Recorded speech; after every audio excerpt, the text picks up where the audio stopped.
नमस्कार, मेरे चैनल में आपका स्वागत है।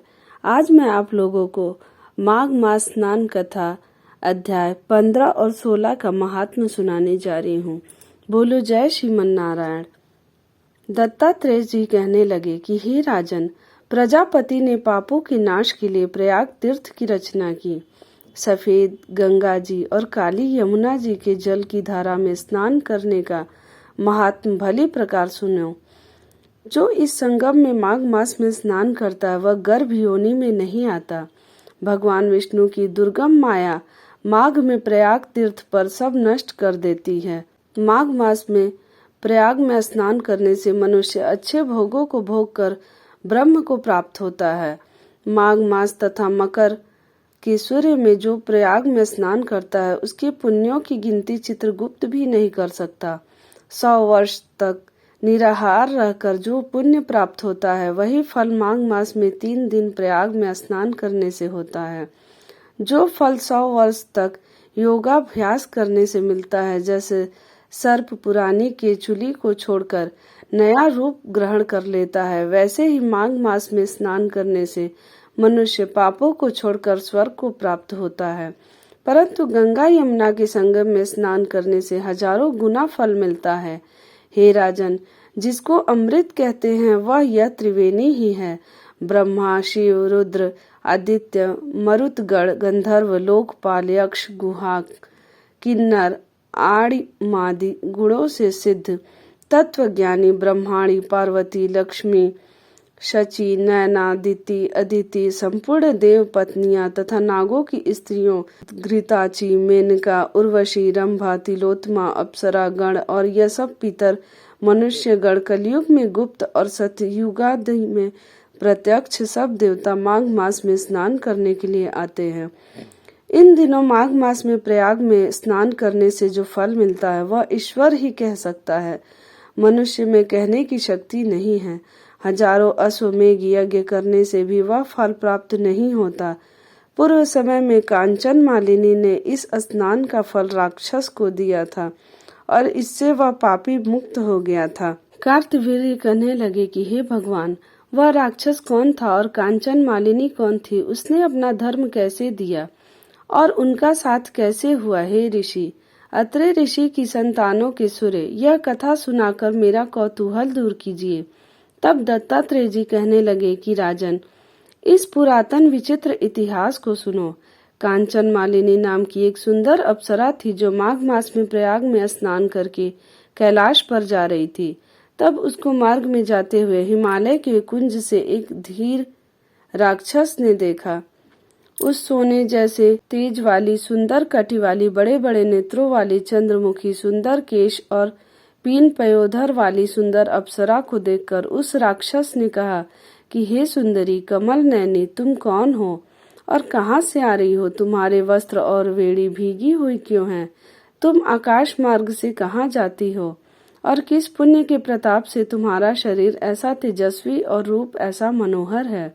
तुम्हारे गीले वस्त्र से मेरे मस्तक पर गिरे हुए एक बूंद जल से मेरे क्रूर मन को एकदम शांति प्राप्त हो गई है। इसका क्या कारण है?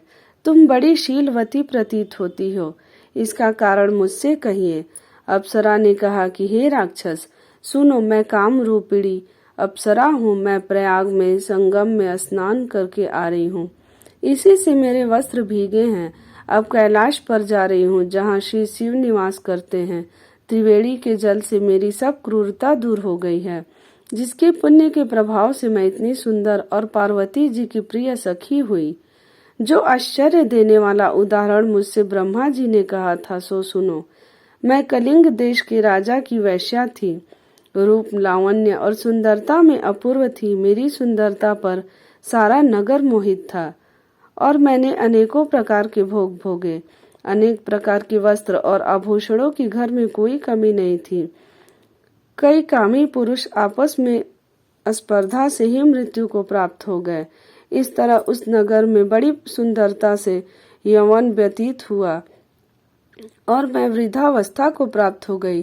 तब मेरे मन में विचार उत्पन्न हुआ कि मैंने अपनी सारी आयु पापों में ही व्यतीत कर दी। धर्म का कोई कार्य, दान, तप, यज्ञ आदि नहीं किया।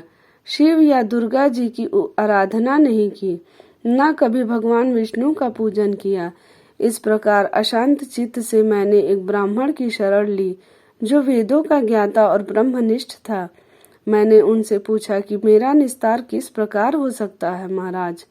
साधु सज्जन अच्छे और बुरे सभी पर दया करते हैं, इसलिए मुझ दीन पर भी कृपा करके मुझ कीचड़ में डूबी हुई को पकड़कर उबारिए।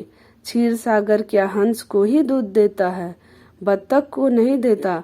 तब वह ब्राह्मण राजा का पुरोहित इन सब बातों को सुनकर मुझ पर दया करके कहने लगे कि तू ब्रह्मा के क्षेत्र प्रयाग में जाकर माघ मास में त्रिवेणी संगम पर स्नान कर, परंतु मन में अशुभ क्रिया का विचार नहीं करना। पापों के नाश के लिए महर्षियों ने तीर्थ स्थान से अधिक और कोई प्रायश्चित नहीं बतलाया। प्रयाग में स्नान करने से तू अवश्य पवित्र होकर स्वर्ग को जाएगी। हे भामिनी, पुराने समय में गौतम ऋषि की स्त्री को देखकर इंद्र ने काम के वशीभूत होकर कपट वेश में उससे भोग किया था, इसलिए ऋषि द्वारा शाप दिया गया और उसका शरीर अत्यंत लज्जा युक्त हजारों भागों वाला हो गया। तब इंद्र नीचा मुंह करके अपने पाप कर्म की बुराई कराने लगा। मेरु पर्वत के शिखर पर स्वच्छ जल वाले सरोवर पर एक स्वर्ण कमल से भरे हुए कोटर में घुस गया और अपने पाप को धिक्कारता हुआ कामदेव की बुराई करने लगा कि यह सब पापों का मूल है। इसके ही वशीभूत होकर मनुष्य नरक में जाते हैं और अपने धर्म, कीर्ति, यश और धैर्य का नाश करते हैं। इंद्र ऐसा सोच रहा था, सो इंद्र के बिना सारा देवलोक शोभाहीन हो गया। तब देवता, गंधर्व, किन्नर, लोकपाल इंद्राणी के सहित बृहस्पति जी जाकर पूछने लगे कि महाराज, इंद्र के न रहने से स्वर्ग ऐसा शोभाहीन हो गया है जैसे सतपुत्रों के बिना श्रेष्ठ कुल। इसलिए स्वर्ग की शोभा के लिए कोई क्रिया सोचिए, इस विषय में देर नहीं लगानी चाहिए।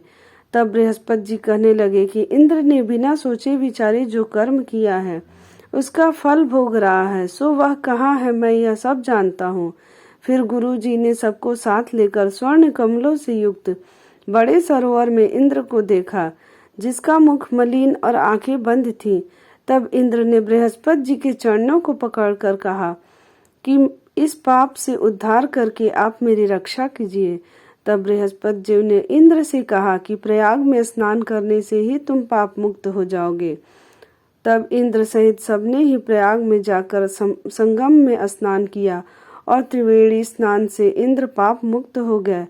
तब बृहस्पति जी ने इंद्र को वरदान दिया कि तुम्हारे शरीर में जितने भाग हैं सब नेत्र हो जाएं। तब इंद्र ब्राह्मण के वर से 1000 नेत्रों से ऐसा सुशोभित हुआ जैसे मानसरोवर में कमल शोभायमान होता है। बोलो जय श्रीमन नारायण।